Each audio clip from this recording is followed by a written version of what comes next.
Ho ho buddies, welcome to Borderline Games. I'm Gareth and today we're playing Beyond Our Rule Ripper, and last time we found out that Poker is the murderer. Poker is number one. Poker is rule one. Number one, that kind of makes him sound like he's great.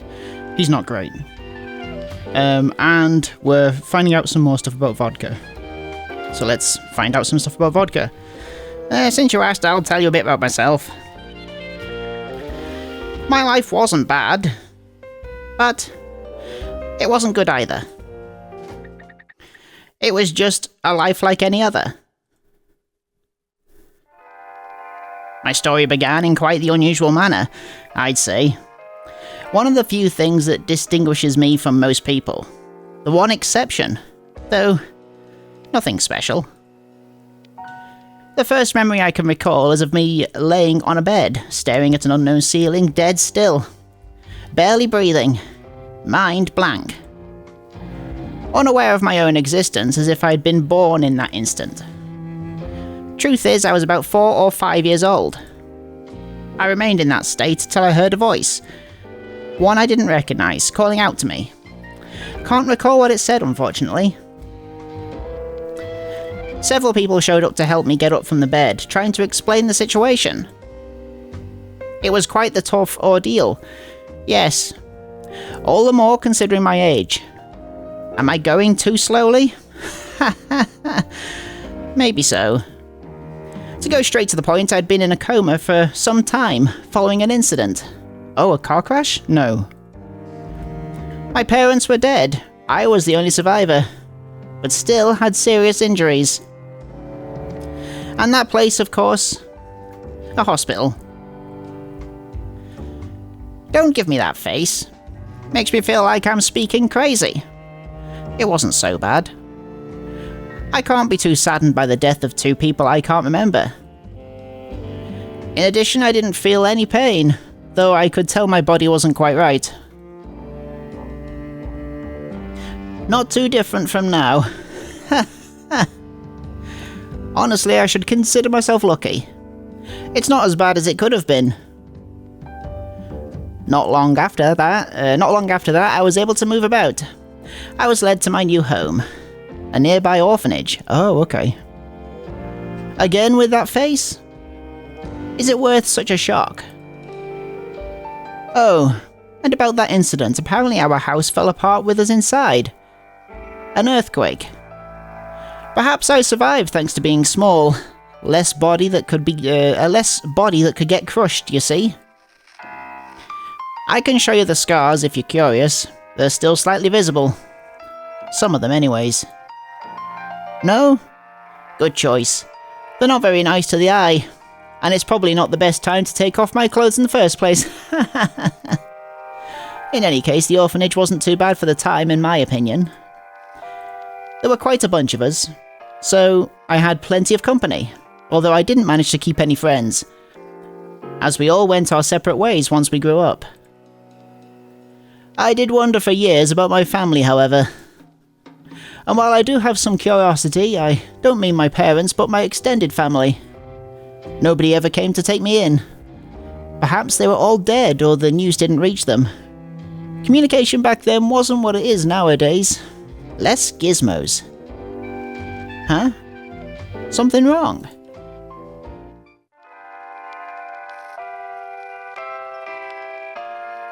He couldn't have ever imagined they would have such similar origins. Yeah, it's weird, isn't it? That wasn't the part that shocked him the most, however.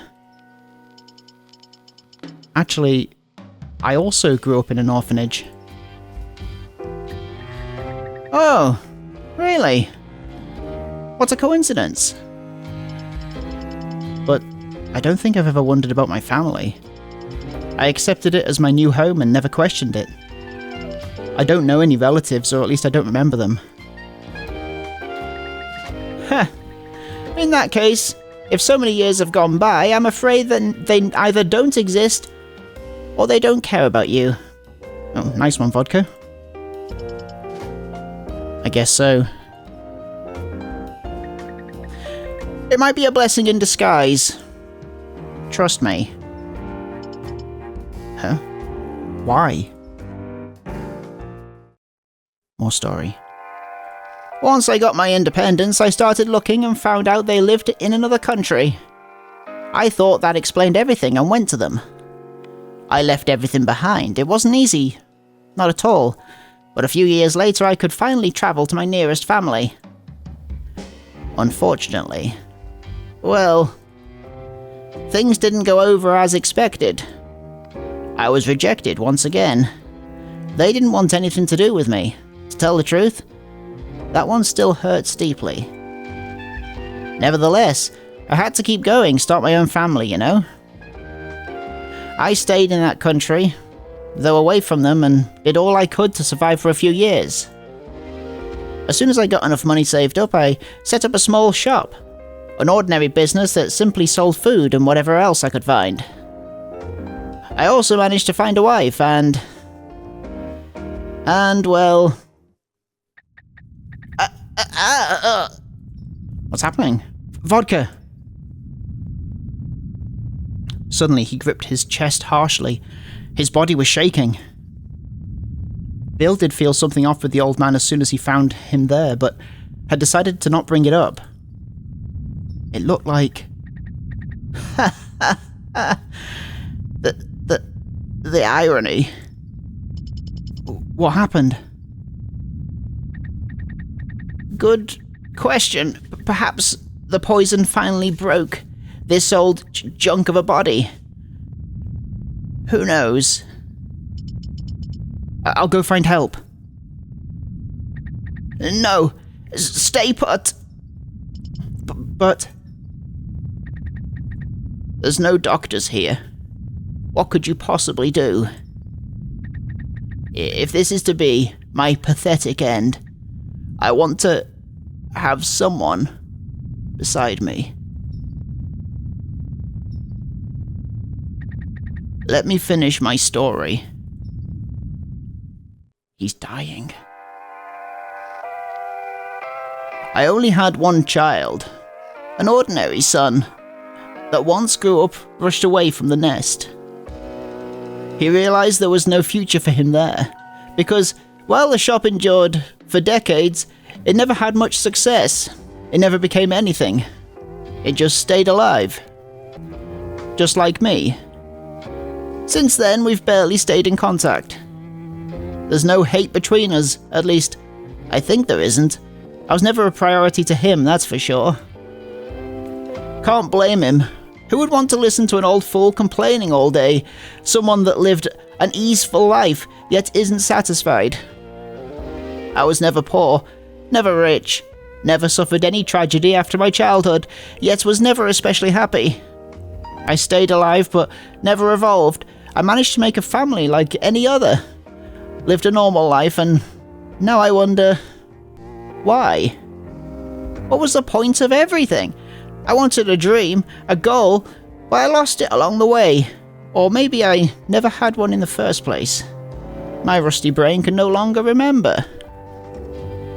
I'm aware that many would want to take my place, as there's misery all over the world, but even so, that's how I feel.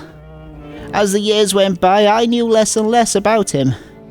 As for my wife, she passed away years ago. A natural death. Don't worry, I didn't murder her. I've been alone since. When I retired, I decided to use what I had to come to this country, looking for some change. See if it could improve my mood.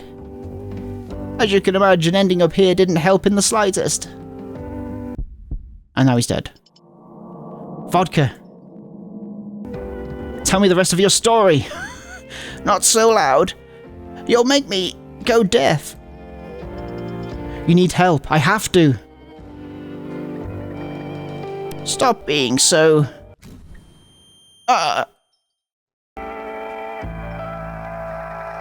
You can't take me to any hospital.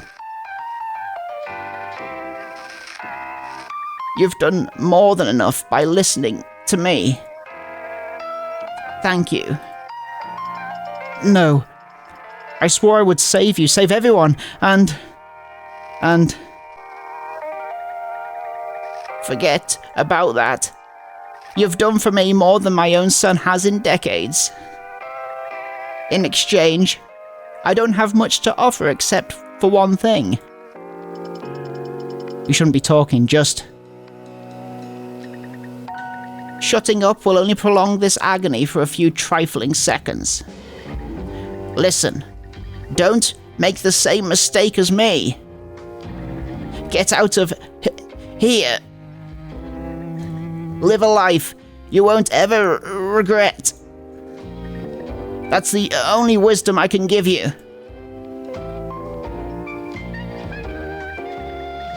No, finally, it's time to rest.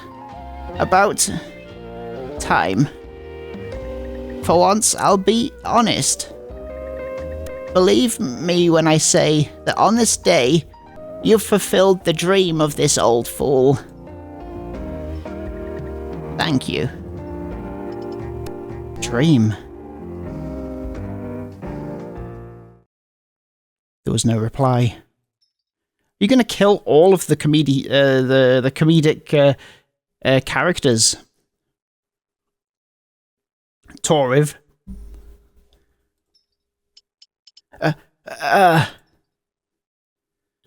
It's my fault. It was my responsibility. I accomplished nothing. I can't be stopped anymore. This is Rule 4's fate. They all die. I'll let them die unless... Useless, rather. Unless... One that breaks down under any pressure could never do anything. Only watch as everyone around him disappears. Oh.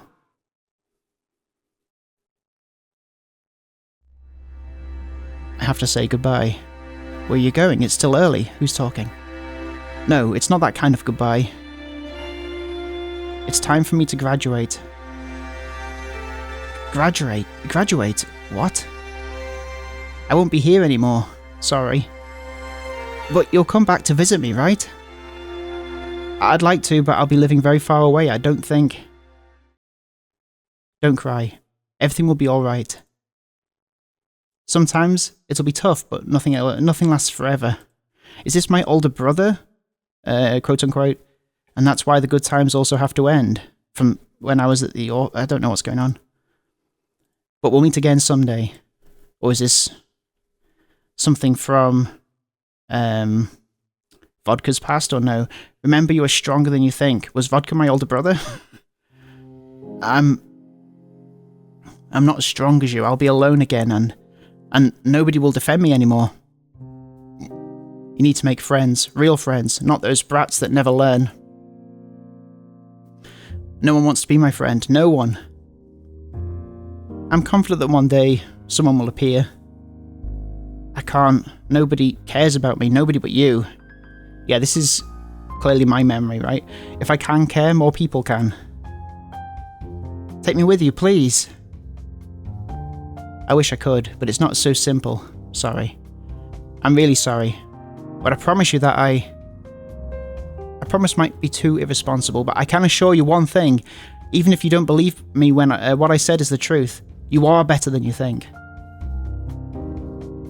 What happened next came as no surprise. In a few days, everything went back to its original state. I was alone, with nobody protecting me, feeling helpless. It was worse, actually. With time, the kids going after me had grown up and now in their early teens, and they were excited to act freely without an obstacle in their way. I'd grown up as well, of course, but not like them. They were much stronger. I was only a bit taller, more resistant to my bullying, and more useless, unable to be like him. That was until one day, all that bullying ended. I murdered them all. They left me alone. They'd gotten bored of their toy. It didn't take me long to figure out the reason. My fleeting relief changed into something completely different the following day, when I came across that scene. A nostalgic scene. Were they bullying someone else? Heat overwhelmed my senses. I could feel the sweat on my body.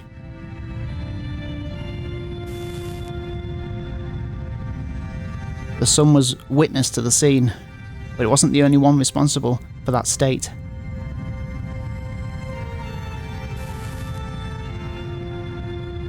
Because stronger than that heat was the pain.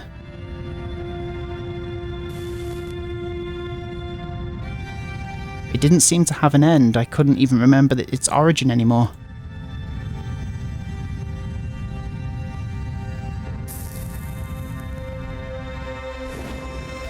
Stop right there. Now! Who's that? Police? Who's that? I knew then that I was doing a poor imitation, but someone had to take his place. Oh, I see. So he's trying to take the place of his friend that protected him. It felt like someone else, a better person. But when I look back at it now, I'm ashamed. It was a form without substance, a shadow of someone real. A new kid, a year younger than us, had arrived at the orphanage. He'd immediately attracted everyone's attention to him as an easy target. The reason was clear as day. A look at his face was enough to guess that he wasn't from here. Not only did he come from another country, but maybe even a different continent, or at least his family had. He was Muslim. While not the only one in the orphanage, he was the youngest one and only one who couldn't speak our language. He didn't seem used to our culture either. Only took him a day after he arrived to fall prey to the same fate I had. Thrown to the ground, surrounded by them, getting hit with even more force than I ever knew. That corner of the playground was their territory, where the eyes of the teachers barely reached. The same place they'd taken me many, many times in the past, including that one time I could never forget, and was now trying to recreate. So the first time we saw this sun kind of CG with the text, that was when I was being bullied, is that right?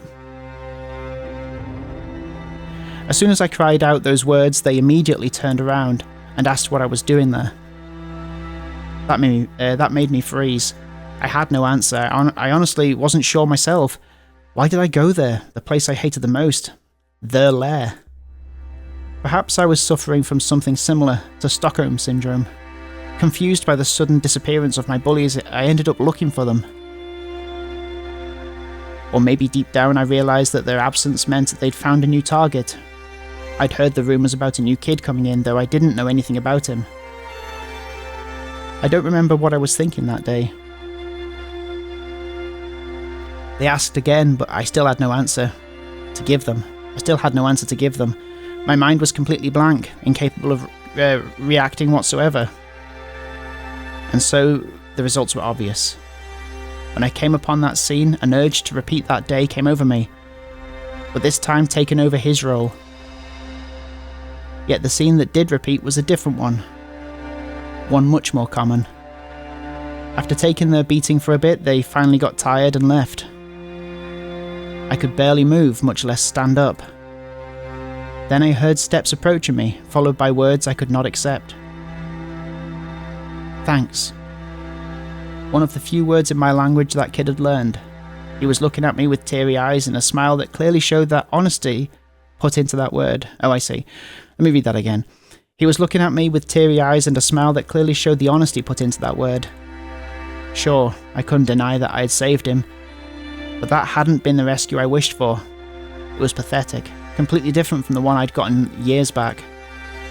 I felt so ashamed I could barely look at him. He extended his hand, wanting to help me get up, but I didn't want to take it. Gathering all my remaining energy, I slowly got up. I was more than used to that pain. I'd done it more times than I'd like to remember. It took a whole painful-to-watch minute, but in the end, I was finally standing. The kid, not much taller than me, looked at me in awe as he wiped his eyes. Looking at him, I wondered were those the same eyes I had back then, looking at my hero. Was I witnessing the same scene he had back then? Had I managed to imitate him? A cheap imitation, not capable of stopping violence, only able to redirect it all to me. Reaching that realization, I lowered my head, incapable of looking at those eyes anymore. There he is. That was how the cycle started anew, with the roles swapped around. Starting that day, I became someone else's hero, except I was too pathetic to consider myself one. He was a friend. He was my first friend, my only companion in that hell. The only one I could trust, the only one I could share the pain with, but not heal it, splitting it between us instead. We couldn't understand each other at first. The language barrier wasn't easy to overcome, but it slowly starts to disappear. Until what? Very relatable backstory. I've made my decision. Tell me your plan to win. Well, hang on. Have I told everybody that Vodka's dead? What made you change your mind? Vodka's dead. I noticed that Rule 8 was gone, although... No, that's not the real reason. I've realised something. Several things, actually. But if you want to know, I'll tell you when we get out of here. Now we should focus on the game. We're totally in now. Although it was cruel to leave Vodka's death aside, their lives had to take priority. Mourning could wait until they come out alive, if they actually managed to. Or at least so he thought. Coffee actually had another reason to not ask for any more details. Even with her usual troubles to process other people's feelings, his face and the tone of his voice was enough to clue her into the fact that asking would only hurt him further. His death was saddening, but she couldn't understand how anyone could be devastated by the loss of someone they'd barely met, not even knowing his real name. Yet she wanted to respect it. Therefore, she quickly chose to put up a cold facade, this time consciously, for both of their sakes. Right. Let's focus. There's something I need to know. If we win with your rule's help, only us two will survive. If you want to save one other person, we'll have to win by killing. What do you prefer? The deluge of events had given him no respite to think about it. He didn't have to, however. His answer was clear. I don't want to kill, but if it's the only way to save someone else, I'm willing to break my principles. I'll have to break them no matter what, after all. The easy path required one extra sacrifice. He wanted to take the other, of course, even if it only saved one more life. But which 3 lives would he end with his own hands to reach it? Not wanting to think about it, he changed the topic. Before anything else though, I think our first priority should be making sure they don't kill us. Yes, that's my plan. After we've made sure they can't accuse us, we can decide to either wait or act. Alright. While trying his hardest to focus again and again, that last moment with Vodka kept appearing in his eyes, and the meeting afterwards. Okay. Flashback? Oh, coming at a bad time, who's this? Coming at a bad time? Is this Poker? A voice pulled Bill out of his daze, the only one capable of doing so at that moment. Is this a flashback? Yes, it is Poker. Poker! Hello. Whoa, chill out! Was it you? Poker turned his head towards the body. Me? How? Sure, I'm one. That doesn't mean I have some spooky power to kill from a distance. Or what? Think I poisoned him? It appeared to be a heart attack, though he couldn't know for certain. Blaming the murderer was an enticing thought. Transforming that pain he was feeling into an ever stronger hate would take a weight off his shoulders. If it was you, you wouldn't have any reason to hide it anymore. His reasoning, however, was telling him he wasn't guilty. He didn't want to lie to himself anymore. Right on, you're getting it. Look at that sofa. Poker walked up to Vodka, crouched in front of him and checked if he was actually dead. Once he had, he closed down his eyelids with his fingers. Rest in peace, Gramps. The emotion in his voice was different from usual. somewhere in between melancholy and frustration, but far from sadness. Happy now? Hell no. No matter how old he was, a death's still a death. Though to be honest, it's also a relief. A relief?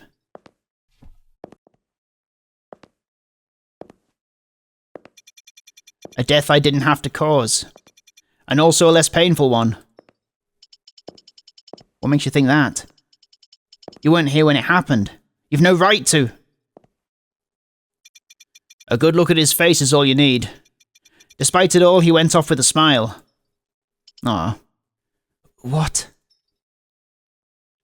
Overwhelmed by the weight of his death, he hadn't taken notice of his expression. In Vodka's face, albeit subtle, was that same genuine smile he had seen before. Though knowing him, he was probably just glad to finally get off this world. No. Thanks. His last words clearly showed what he felt in his last moments. Bill, however, still didn't understand it. He didn't feel worthy of any gratitude, so did he purposely not have his drink? Anyways, we should take him to the bathroom like the others. Help me carry him. I wouldn't trust Poker. Not in the mood, huh? Fine. I'll take care of it. Even if he was innocent in that particular case, he still despised the idea of letting a murderer carry the body. But he couldn't do it by himself, nor did he want to see Jin and Limes' corpses again. The desire to run away from it all, to get rid of all the grief he felt, burst out. And so he did. While cursing himself, he turned around and ran away. And went straight to coffee. Cool. About Vodka. It looked like a heart attack, but I'm not sure. Could it have been the poison? We don't have any doctors here to check for certain, but if you're asking because of Poker... No, I don't think it was him this time. It wasn't like Lime's case. Might have been too much stress and nothing else. There's no point in overthinking this. I know. She didn't seem to be disturbed by any deaths. Deep down, he felt slightly envious. Are you used to this? Huh? I'm talking about the deaths. I'm doing all I can to not think about it. The only thing I'm used to is...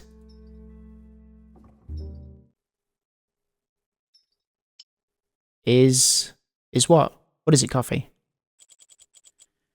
You should know that already. Nothing more needed to be said. Both understood that they couldn't linger on others' deaths any longer while their own deaths were closing in. After a brief pause, Coffee cleared her throat and began to explain her plan. The goal is to block one person's vote with my rule. We need to deceive someone so they can accuse both of us with a wrong number. Note that there's no need for that person to be the same for both. If that person remains alive while being unable to vote us, they won't be able to kill us by accusation. Only one. There's 7 of us left. No, 6. Which means that the majority needed for a vote remains 4. If we vote ourselves, that's 2 votes already. But we would need 2 more people. Not quite, actually. Thanks to the abstentions. Am I saying that right? Thanks to the abstentions. Abstentions are added to the most voted name. But who wouldn't vote? Oh, if you abstain. Okay, of course. The one holding the accused number thanks to Rule 6. Oh. Got it. Rule 6 is... Oh, I see. Your Rule 6. The person with the accused number will have to abstain from voting. That's right. In summary, if they accused one of the remaining numbers and voted themselves, those votes would join the one from the person fooled and the number's own... hang on. Those votes would join the one from the person fooled and the number's owner. Thus, from that point on, those two would be able to vote them for the real numbers, enough to make a majority against them impossible, as long as those two remained alive until the end. Oh, there's another issue. The rules forbids us from voting against ourselves.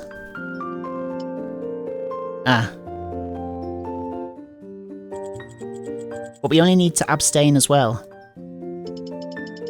But we need a majority vote. If two people vote for the same name, they'll be the majority as long as there isn't a name with 3 votes.